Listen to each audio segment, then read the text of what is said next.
1 Corinthians chapter 10. For brothers, I don't want you to miss the significance of what happened to our fathers. All of them were guided by the pillar of cloud, and they all passed through the sea. And in connection with the cloud and with the sea, they all immersed themselves into Moshe. Also they all ate the same food from the Spirit, and they all drank the same drink from the Spirit.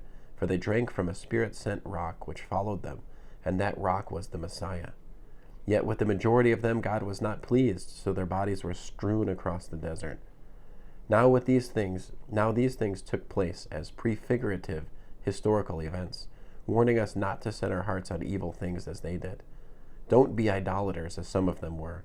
As the Tanakh puts it, the people sat down to eat and drink, then got up to indulge in revelry. And let us not engage in sexual immorality, as some of them did, with the consequence that 23,000 died in a single day.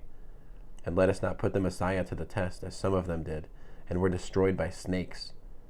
And don't grumble, as some of them did, and were destroyed by the destroying angel.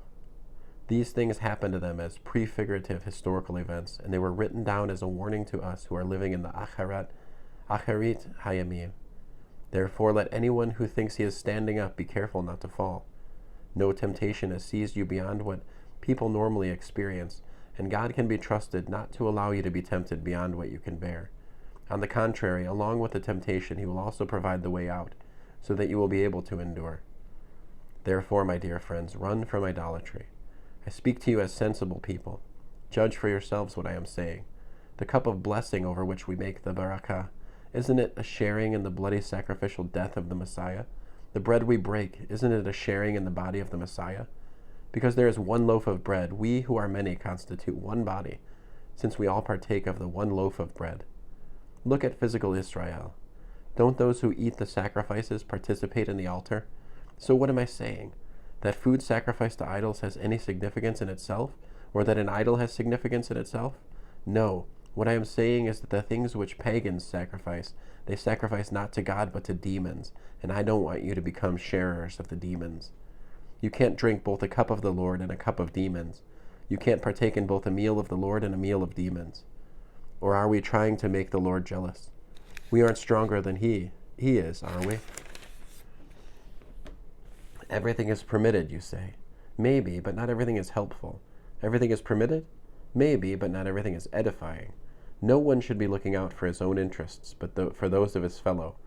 Eat whatever is sold in the meat market without raising questions of conscience, for the earth and everything in it belong to the Lord. If some unbeliever invites you to a meal and you want to go, eat whatever is put in front of you without raising questions of conscience. But if someone says to you, "This meat was offered as a sacrifice," then don't eat it, out of consideration for the person who pointed it out, and also for conscience's sake.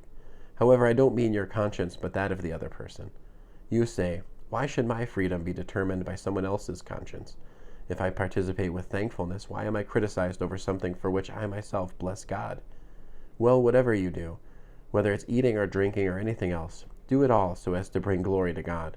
Do not be an obstacle to anyone, not to Jews, not to Gentiles, and not to God's messianic community. Just as I try to please everyone in everything I do, not looking out for my own interests, but for those of the many, so that they may be saved. End of 1 Corinthians chapter 10.